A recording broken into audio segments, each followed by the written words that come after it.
Your daily dose of sports talk is here. Highlights, interviews, and analysis.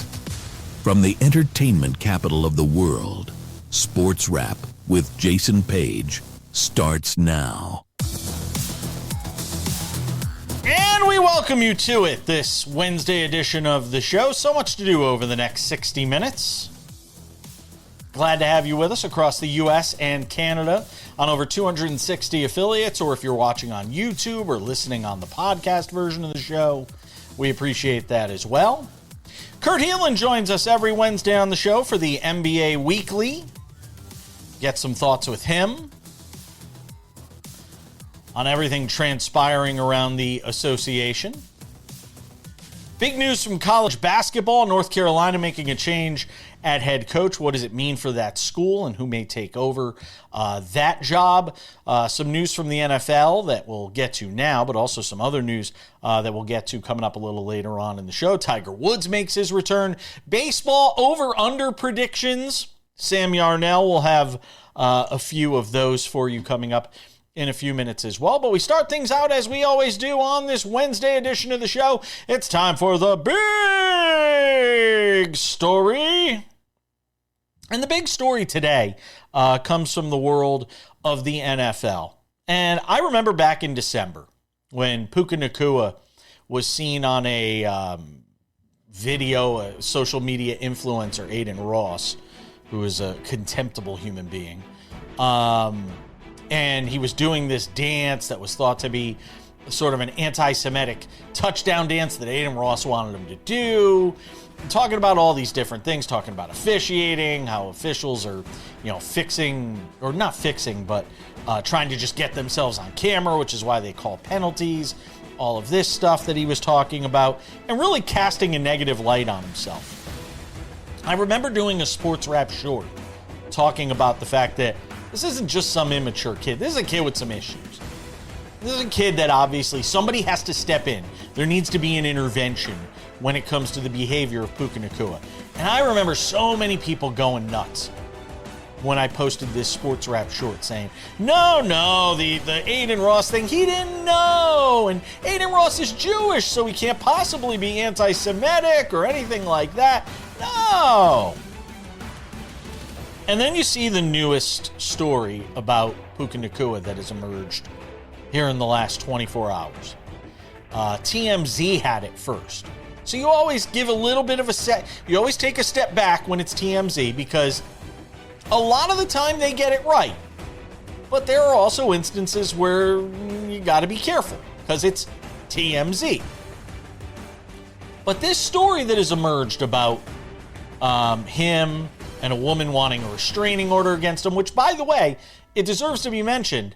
Usually restraining orders, you can make a pretty quick case and get a restraining order, at least temporarily. This woman couldn't even get this restraining order filed against Puka Nacua.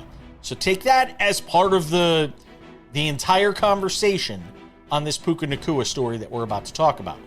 There's going to be a hearing about whether or not she can get this restraining order. Normally, if something's bad enough, a judge will just say, boom, temporary restraining order. Just out of an abundance of caution. This woman didn't even get that restraining order. That put aside, the allegations in this filing for the temporary restraining order of Puka Nacua making anti-Semitic remarks, of Puka Nacua biting this woman, and actually her having a picture of the bite mark that he left.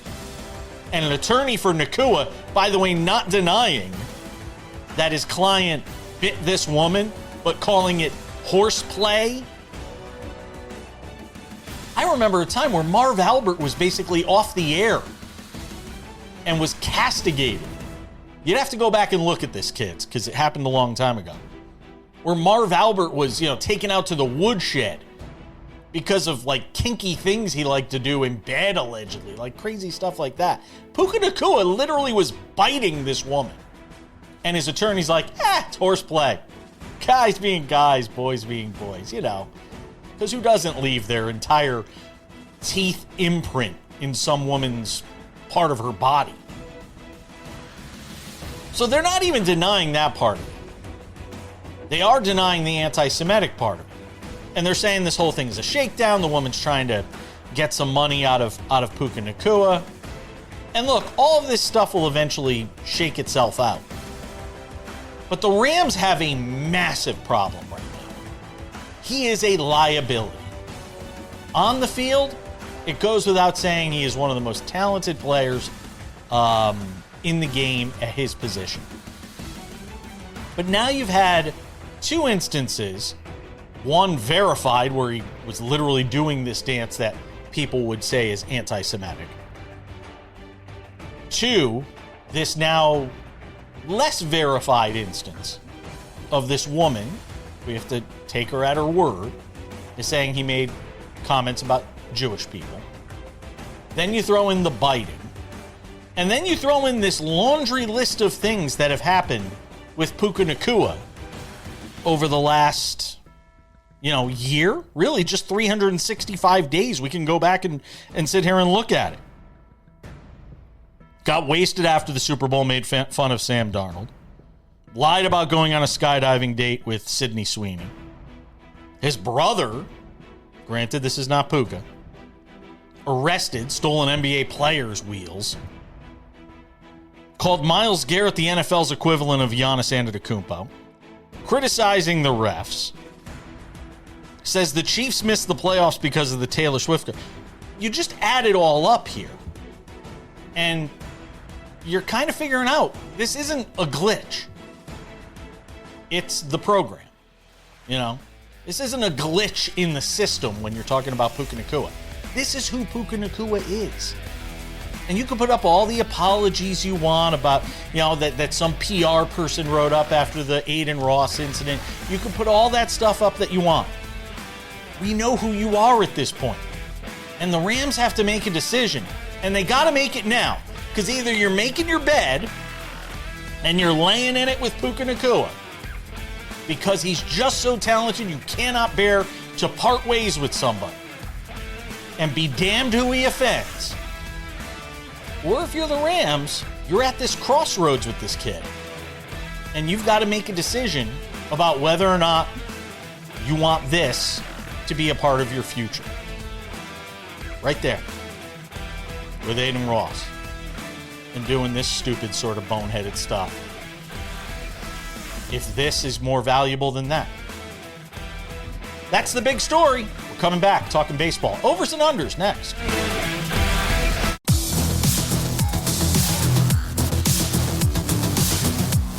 Welcome back to the show. Good to have you with us. Kurt Helin coming up in 10 minutes to talk some NBA. Although he's probably tired of me because he has to talk to me on text message every night. When I'm watching NBA games, I'm texting with him. When I'm watching college games, I'm texting with Bill Bender. I am unbearable. I am becoming that guy. The guy I talk to the least is the guy I do the show with every day. It's because he doesn't respond to my texts. I almost said texts. Again, not true. I've been so much better recently. You started calling me out on the show, and then I was like, all right, well, now I really got to do something. So we talked about Puka Nacua in the big story, but today is a day to celebrate. We're not going to let Puka Nacua ruin the day. Today is a day to celebrate. Happy opening day, everybody. Major League Baseball season has arrived. You're going to say it's not really opening day because it's only one game. It is. It's the first regular season game being played. I'm not here to say that it's not opening day, but it's opening day in the same way that the Wednesday night Brazil game was opening day for the NFL. We're all going to watch it. It's going to be fun. Probably won't be a good game because it's this early on in the season. Let's be honest. But at the end of the day, what we're all looking forward to, Jason, is those of you who sit at your desk jobs all day long can tune away for 2.5 hours in the middle of the day and watch your favorite baseball team. This is a discourse that I've actually been so keen on having with you. I think that Major League Baseball needs to go back to, and you have to go back a long way to remember a day like this, But they need to go back to what they did for opening day 20 years ago. Gosh, darn near 20 years ago at this point. Everybody, all 30 teams play on the same day at the same time. They all have 1 o'clock starts, or I guess 4 o'clock starts on the East Coast, 1 o'clock on the West Coast. We need to go back to that. Yeah. It's like one of the few like sanctities that we had as baseball fans, Jason. Yeah. Why did we stop? I don't know. I opening day should be a national holiday to me. It's one of my favorite days of the year. I live for baseball. It's the sport that is still nearest and dearest to my heart. I know you can call me boomer and old timer. Don't worry, there's somebody that lives in our complex that apparently is calling me that right now. So let's talk here. Opening day. I literally am feuding with somebody in my complex right now, because he basically said I'm old and should go play bingo at the local casino. So now you're airing this grievance on the air, on the show that airs in Las Vegas, that very well could be on in this person's apartment right now. These are smart life choices you're making in segment 2. There is some young dentist that lives in our complex, and I made a noise complaint. It's a nightmare. It's a nightmare. So let's talk overs and unders, win totals in the final few minutes we have. Can I just say I've never been more happy than I am right now to live all the way across the country from you. Let's talk regular season win totals.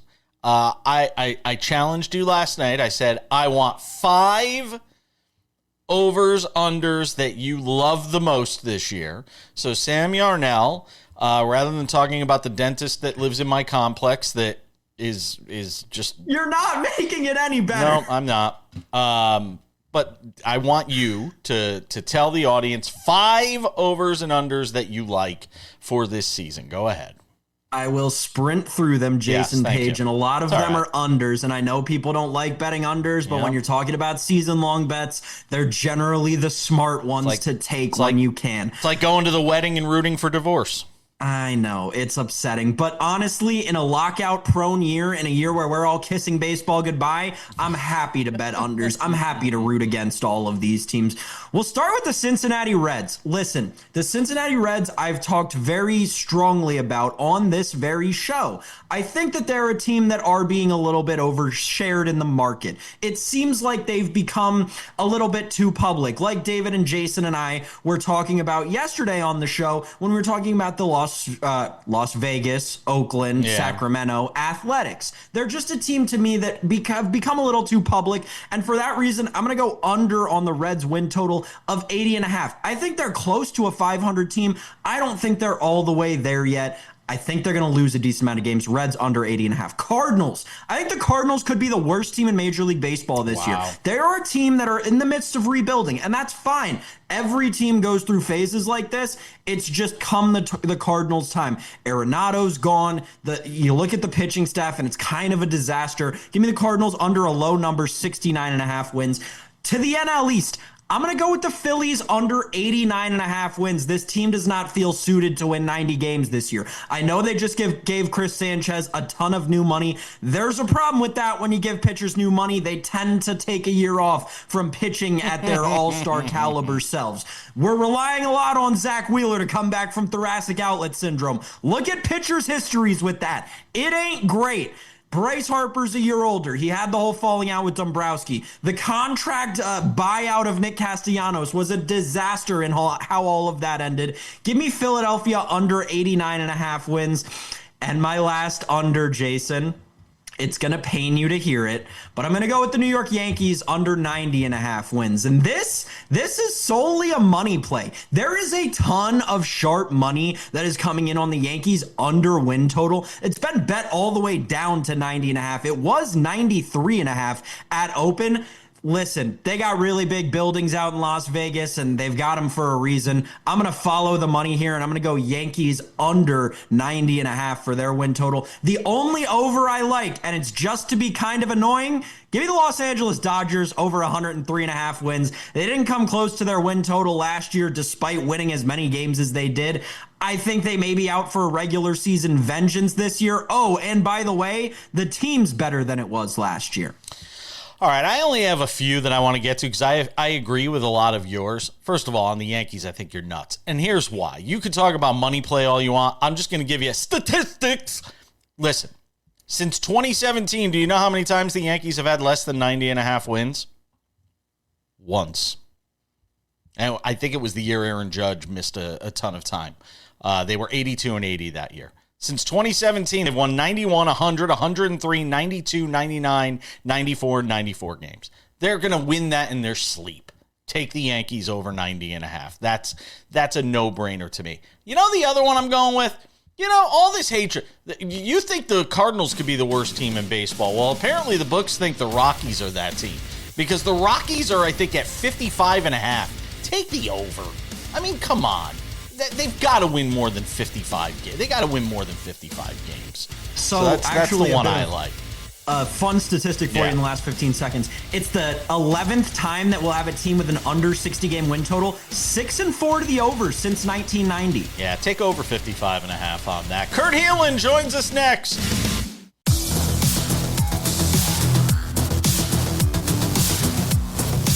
Welcome back to the show. If it's a Wednesday on SportsWrap, it can only mean one thing. It's time for the NBA Weekly. Kurt Helin, pro basketball talk at NBCSports.com. Did I catch you in the middle of something? You okay there? I realized my microphone was facing the wrong way, so I figured I should at least... Oh, you actually use a microphone? Sometimes I can't even tell. Yeah, it's the way the setup is here. It's just kind of off camera, but yes, there is a microphone. Oh, okay. It's supposed to make me sound, like James Earl Jones, so I think it works great. Kurt Helin hanging out with us. I said you must be tired of me because now I'm texting you like at all hours of the day and night. I know. I apologize. I gotta get something. I had that game on. I was watching the Nuggets last night at the end too. That was I literally just randomly texted him and was like, "Wow, that was a great play call." And I thought he was going to respond with, "What are you talking about?" For those that don't know, we were talking about this. So last night, the end of the Nuggets Suns game. Great finish to that game, by the way. Jokic almost went 20-20-20 again. He's just ridiculous. And we're not even talking about him for MVP anymore. Like, we've just apparently gotten so tired of talking about Nikola Jokic as an MVP. Anybody but him. So, I mean, great finish to that game. And, you've got the Nuggets in that kind of goulash with the Lakers and the Rockets and the Timberwolves all sort of in the middle of that Western Conference. We keep talking about, wow, the rise of the Lakers. But if you put the proverbial gun to my head and said, what team is more likely to make a run, the Lakers at 3 or the Nuggets wherever they land, I'll take the Nuggets. You are not alone there. I think it's an interesting discussion for the Lakers, and that whole grouping between 3 and 6, where they're 2.5 games apart, like all of them, and we kind of got the same thing in the East. But in the West, 3 through 6, 2 of those teams are going to go home after the first round and be very disappointed in the playoff outcome and their season because of it. And it's really going to come down to matchups. Everybody would like to face the Rockets right now, because that looks like the weakest playoff opponent. They are not handling pressure well. They've not been good in the clutch. The Lakers are a little scary because if you get into a close game with them, they've got Luka and AR and LeBron. But could the Lakers beat Denver in a series? I'm not sure. Could the Lakers beat Minnesota in a series? Again, not totally sure that they can. That's a really tough series. They knocked them out last year. It's a tough matchup for them if Minnesota's healthy. It's really going to come down to matchups a lot, and it's going to be fascinating in that grouping. Yeah, it is. Sam, go ahead. Kurt, we were talking a little bit about the potential for expansion and the vote that will come of that. I'm curious, something that I don't think we've discussed at all with the potential of expansion and however that may go. Will it affect the schedule? Because it seems like we've got these coaches, whether it be Steve Kerr, JJ Redick, all talking about too many games, this, that, the third. Do you think that having more teams will adversely or proversely affect the schedule in terms of how many games we have? First off, just so we know, the owners did vote today to explore expansion and start looking at bids in Seattle and Las Vegas, which is akin to... Look, they're at the point they're going to get bids now. and they're going to look at those bids. And if you think they're going to look at $15 million or so in the that they get without putting it, they don't share that money with the players, right? They each get, if it's $15 million, if it's 7.5 per, that's a $500 million check per team. And if you think the owners are going to be like, nah, we're good, I just don't think that's how it's going to go. They're going to approve this. The question right now, that schedule question, I just don't see them cutting back because of it's the money, right? Like, everybody would have to take a little bit of a pay cut. Nobody's willing to kind of do that to make those numbers work. Even if you're going to argue scarcity a little bit, like the NFL, what makes football so great is that these games matter because there's only so many of them. I mean, you're talking about cut 10 games out of the schedule, and you still got 72. Like, yeah, it's still 10, there's not enough. They can't cut enough to get to scarcity. Right, they can't. So I don't think it really works for them. What will be fascinating out of that is the fight for the team that gets to go east, because Seattle and Vegas have to go in the west for obvious reasons, just of geographic location. So Minnesota, Memphis, New Orleans is the farthest team east, but they don't seem like they're going to get it. It seems like Memphis and Minnesota are going to fight for the right to go east, and I'll tell you that there's a lot of people leaning towards Minnesota. The Timberwolves would love that. It's a slightly softer conference, but also they're closer to Detroit and Milwaukee, and it makes there's a certain, you can match that up a little easier. So that's going to be the big fight, is which team gets to go east. Who are you voting for MVP as of right now? It's got to be SGA, right? Yeah. Look, Shea's a clear number one to me, and then you kind of get into the mix of Wemby, Jokic. Doncic has played great of late, and how do you want to sort them through? I'll probably have Doncic fourth, but and Wemby, SGA, again, I've got to do a deep dive in the final weeks of the season and decide exactly how. Could any of them take it away from SGA in the final 10 games? I don't think so, barring as long as he meets the threshold. He is one of those guys where he's got to make sure he plays enough games. But as long as he gets there, I don't see how you take that away from him at this point. Putting up 30-something points a game, one of the best players in the league, does play really good defense. I know that was Wemby's argument. Doesn't work as well with Shea as, say, Doncic. And the other part of that is they're on pace to win 65 games for the second straight year. The only other teams to win 65-plus games 2 straight years, Jordan-era Bulls, Durant, Curry-era Warriors. That's a really good team he's leading.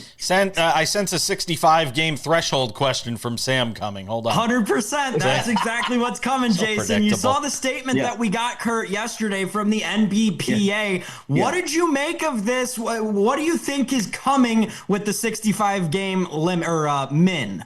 It's going to get revisited this summer, and hopefully they just abolish it, because incremental changes I don't think solve it. But Cade Cunningham is now the poster boy for what's wrong with this, and it's a perfect case. He was on his way to first-team All-NBA and being in that top 5 in, however you're going to shake it out, top 5 in MVP voting.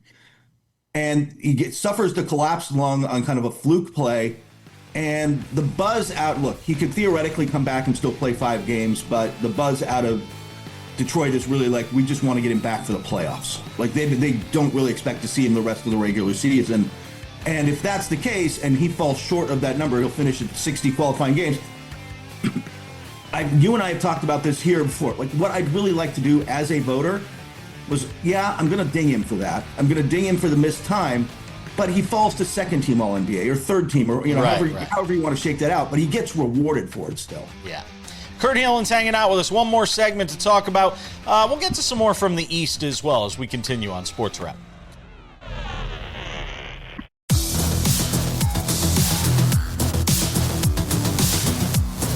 All right, before I get to a couple of Eastern Conference items, I do have one more thing in the West that I want to get to with Kurt Helin of Pro Basketball Talk at NBCSports.com. Hangs out with Sam and myself. That Moses Moody injury was tough to watch. And boy, they have just been decimated by injuries out there in the Bay Area this year. Is there any word as to what exactly the severity of that Moody injury is?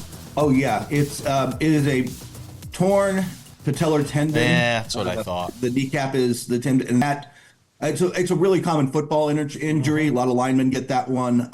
In the NBA, it's a little less common, but the guys who've had it, it's been 9 months to a year. Like, he's going to miss a chunk of next season, and if not most of it. So it really is kind of a blow, because he's not only a really good rotation player in the NBA and fits great with what they want to do in Golden State, but also just one of the really good active guys. He's really active in Little Rock, where he's from, and all this stuff. Like, he's one of the really good charitable guys in the league, and it's just hard to see. And that's not, by the way, two Warriors, if you count Jimmy Butler and his ACL, who are not only out for the rest of this season, but are going to miss a big chunk of next season before they're back in the Does fold. it make them revisit this idea of a teardown? No, not as long as Steph Curry is still in the building. Like, as long as Steph Curry wants to be a Warrior, he's a Warrior, and they'll just live with it. It blows my mind. Give me thoughts on the East here. You know, we're watching the Pistons play without Cade. The Celtics sort of holding that 2 spot. We've talked about seeding and what it could mean. Give me your impressions here on where we are in the East. Yeah, Pistons are 3-0 without Cade, including beating a hot Laker team and ending their win streak. Defense will do that. Jenkins has stepped up big time for them, and just like a lot of people come out of nowhere, but he's one of those 4-year guys who could step in and help a little bit. He bounced around, played at Iona, I believe, played at St. John's at the end, I think, if I'm remembering that right. But really stepped in and has played great for them. And now, look, I think they're the number one.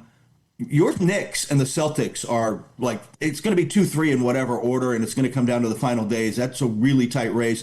Probably Cleveland at 4. The fun part of the East is 5 through 10, because it is 10. Like, there's a hard line there. The Bucks aren't climbing in. But again, like the West, 2.5 games separate 5 through 10, and like avoiding the play-in versus having to get somebody brutal in the first round if you even get out of the play-in. It's really tight. And Philadelphia's in there, Toronto, some really interesting teams. Atlanta and Charlotte are probably the hottest teams in that group, but it's going to be interesting to see how that shakes out by the end of the season. Who's the best chance to create an upset, Atlanta or Charlotte? First round upset. That's a really good. As deep as Atlanta is, I kind of like Charlotte, just because I think their high end talent, like LaMelo Ball's good, and what he's really done this year, what really stepped his game up, is he's gone from 10 or 12, like, what kind of decision was that? Plays a game where he's just trying to make too big a play or trying to do something. He's cut that down to a handful a game. There's a couple times a game where you still are like, dude, no. But he's taking better care of the ball. And they've got, look, Con Knippel is really good. He can run the play. Brandon Miller, they've got real talent around them. I don't know that they beat one of those top teams. But, man, if I'm Detroit or Boston or New York, I don't want to see Charlotte in the first round, because now I got to work. Now I really got to put it in on them, as opposed to getting, I don't know, banged up Philadelphia or something. How about Orlando?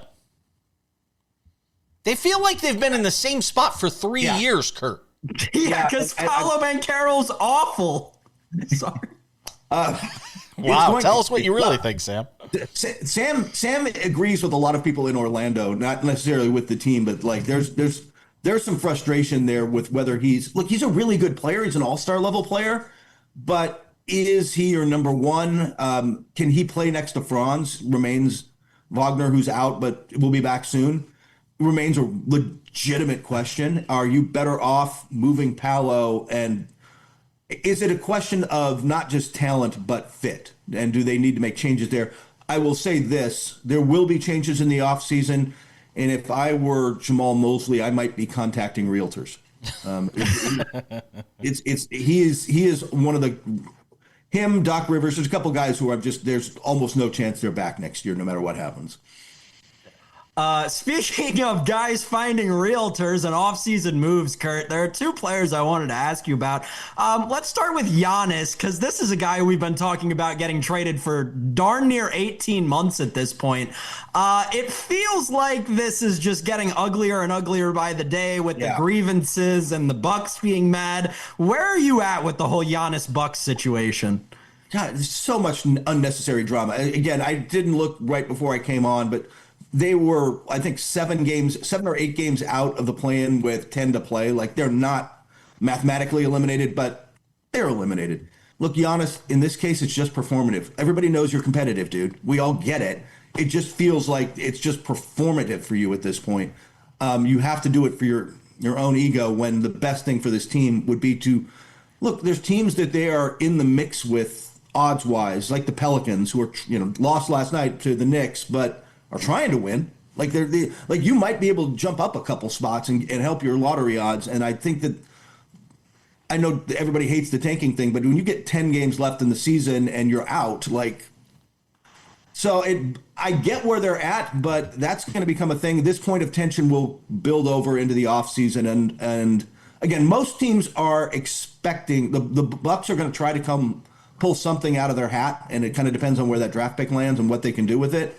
But most teams are expecting the trades to open up again, that he's just going to tell them it's time to part ways. That's Kurt Helin. This is the NBA Weekly. He joins us every Wednesday to talk about the league. We'll carry the conversation into the podcast and YouTube portion of the conversation. You can watch more of it there. Otherwise, we'll see you back here next Wednesday, Kurt. I will be here.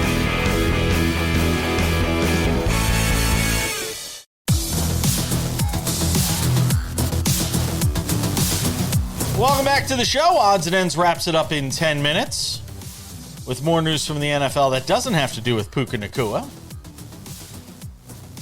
And Tiger Woods made his return to competitive golf last night. Sam Yarnell was watching, I'm sure. Maybe? No, not at all. It wasn't on for very long because his team got destroyed.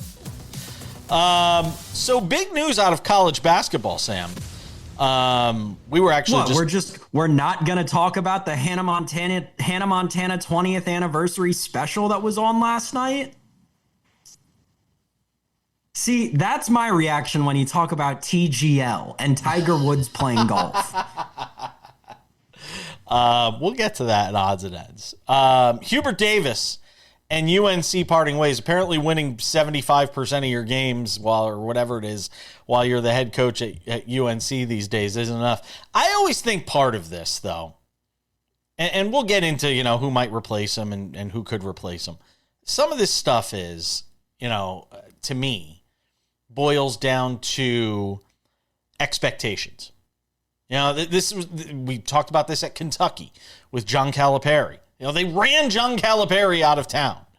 A Hall of Fame coach ran the guy out of town simply because the expectations of the fan base don't meet reality. And it feels like in some regards, North Carolina still holds itself as North Carolina of the Dean Smith, Roy Williams day. And you know what the fact of the matter is? With NIL, all these different things, the competitive nature and landscape of college basketball, some of these schools got to start, stop smoking their own stash here and start to realize that we just may not be what we think we are, or the competitive nature of this makes it such that we have to be more realistic in our expectations, because it feels like Hubert Davis is the victim of just over expecting or overly high expectations on what they should be year in and year out. That's interesting. I looked at this firing through a bit of a different lens. I know a lot of people are talking about the basketball of it all. And yeah, I guess that matters. True. But something Jason and I have talked about on this show before, not for a few months, but certainly before, is how inept Bubba Cunningham is. And this, to me, is just another example of a bad Bubba Cunningham fire, or a bad Bubba Cunningham hire that turned into a bad Bubba Cunningham fire. Again, the athletics director at the University of North Carolina has been bad at his job for more than 365 days now. You saw the entire thing that fell apart with the football program the second they hired Bill Belichick, and that was coming off of a historically good team that was put together by that UNC football program, one that featured the likes of Omarion Hampton, one that was only a couple of years removed from producing a quarterback that's already been to a Super Bowl. The UNC football program was actually in a good spot, and then Bubba Cunningham ruined it all by hiring Bill Belichick. I think the same could actually be said about the North Carolina basketball program. While I'm not as much of a college basketball historian as I know the past in college football, I can remember when North Carolina was a perennial powerhouse. And I remember there were years where it was just a few years ago, they were fighting with Duke, either with a chance to go to the Final Four on the line or in the Final Four. That was not that long ago, and it has been a fall from grace. And it all seems to draw back to one thing at the University of North Carolina, Jason, and that is Bubba Cunningham. So that's what fair. I'm acquainting all of this to. I like that. I like that. I like that. But here's the thing. You mentioned you used a term in that diatribe of yours. That's the best word I can come up with, for lack of a better word. It's SAT. It's SAT Wednesday on the show. So I'll go with perennial powerhouse. That term you used.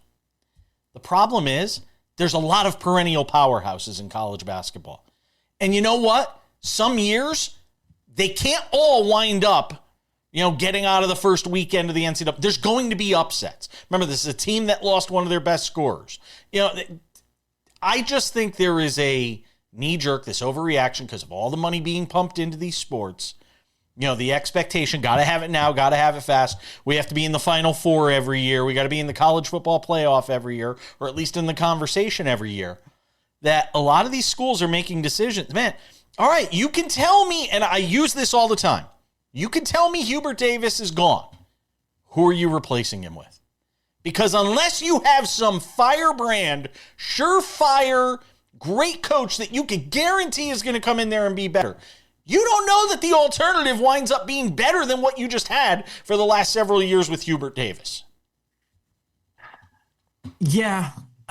But the counter to that in this new era of college sports that we're talking about is, and you mentioned this in the last segment with Kurt, right? When you talked about Billy Donovan, you can just go out and buy the best guy. Like, that's the other beauty of all of this. You can now, in college sports, there are more professional coaches that want to take college jobs, professional assistants. Yeah. There was just an NBA assistant coach hired to be a Division I head college basketball coach. This is the trend that we are seeing. So it just gives North Carolina that much more liberty to go screw it up and hire the Bill Belichick equivalent. Yeah, and we did talk about that with Kurt Helin. If you watch the podcast version of the show or the NBA Weekly, we actually got into this because the idea of Brad Stevens, who apparently has already said no to the idea of going and coaching North Carolina. You had to ask, though. I'll give him credit. They had to ask.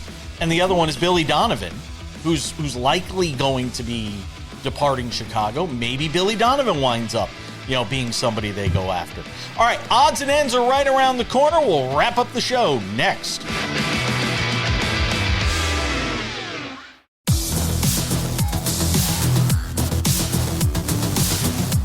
Welcome back. Just about time to put the wraps on this baby for a Wednesday. Tomorrow on the show, Dennis Bernstein slated to join us. Does a great job on the NHL. Brian Kenny, MLB Network, with the official start of baseball on Wednesday night. The rest of the team's getting into it on Thursday. We'll talk to Brian about all things bats and balls. All right, before we go, a couple of reminders. If you haven't done so yet, subscribe to the Sports Wrap with Jason Page podcast, available on all your favorite podcasting platforms: Spotify, Apple Podcasts, YouTube Podcasts, iHeartRadio, TuneIn, Odyssey, Amazon. Anywhere you get a podcast, you can listen to this show Monday through Friday with limited commercials. The audio version, it's fantastic. Our companion podcasts are also there as well. The NBA Weekly, the Sports Wrap Spotlight. You can get them all by subscribing to the Sports Wrap with Jason Page podcast. We also have Sports Wrap with Jason Page YouTube channel. This is the place for all things Sports Wrap with Jason Page. The TV version of the show available there Monday through Friday, 45 minutes commercial free every afternoon. A lot of times available there before you can catch it anywhere on television. Go and check that out. Our companion podcast is also available on the YouTube channel. You can watch us talk with Kurt Helin for 30 minutes about the NBA. You can watch us talk in an extended form with Dennis Bernstein or Bill Bender or David Ardsma, any number of contributors that join us here on the show in the Sports Wrap Spotlight. We also have Sports Wrap Shorts. These are fantastic. 1 to 3 minute long videos. News breaks. We jump in on our YouTube channel with Sports Wrap Shorts. Go and check those out as well. Sports Wrap Shorts also available on our TikTok, Sports Wrap Jason Page, and on our Instagram. You guessed it, Sports Wrap Jason Page. And now, without any further delay, on this Wednesday, it's time for some odds and ends. Odds and ends, and apparently not the end yet for Joe Flacco. Sam Yarnell signs a 1-year deal with the Bengals, $6 million. For him, $9 million in incentives. I posted this in a Sports Wrap short last night, shortly after this news broke. And I asked the question, if I set the line at 2.5, the number of games that Joe Flacco will start for the Bengals in 2026, I set the number at 2.5. You taking the over or you taking the under? I'd probably take the under. No, just because, come on. I mean, the over, don't get me wrong, the over's a fun bet. I don't know. This is a head scratcher. The only justification that you can really make is that, like, Jake Browning is gone. I think Jake Browning signed as a third stringer backup somewhere else. So, like, it made sense, but I don't know, man. Joe Flacco as your backup option? Tough. Joe Flacco can still play, though.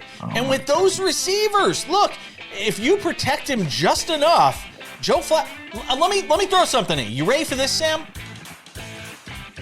Joe Flacco has had more memorable games and moments in the last 2 years than Aaron Rodgers. Okay, let me counter. Joe Flacco has had less memorable games and moments in the last 2 years than Jameis Winston. No, Jameis Winston's memorable because he throws 17 pick sixes. Come on. Jameis Winston caught the most electric touchdown pass any quarterback caught last season. You can't compare Joe Flacco and Jameis Winston over the You're last right, 2 years. You can't, because Jameis Winston is way more electric than Joe Flacco. I agree. Oh, come on. I like it. I think it's the right move because of the fact that you got a guy in Burrow who's injury prone. To say the least. That's now I'm going to sound like your neighbor. You like it because it keeps someone your age in the NFL. What is it with all the ageism towards me these days? I don't understand. All this ageism. Tiger Woods made his return to competitive golf last night, Sam Yarnell, at TGL. His team got blitzed, but we got to see him hit like 7 golf shots. What did you make of it? I watched it. You know, I saw some things I liked. He seemed happy. He looks like he's having a good time with the boys out there. Max Homa and Tom Kim and, you know, Kevin Kisner. Was Kevin Kisner even there? I don't know. But anyway, they lose. Tiger hit golf shots. Everybody's theorizing that it puts him in line to play the Masters in April. I don't think he's going to play, and I'll tell you why I don't think he's going to play. I'm going to surprise you.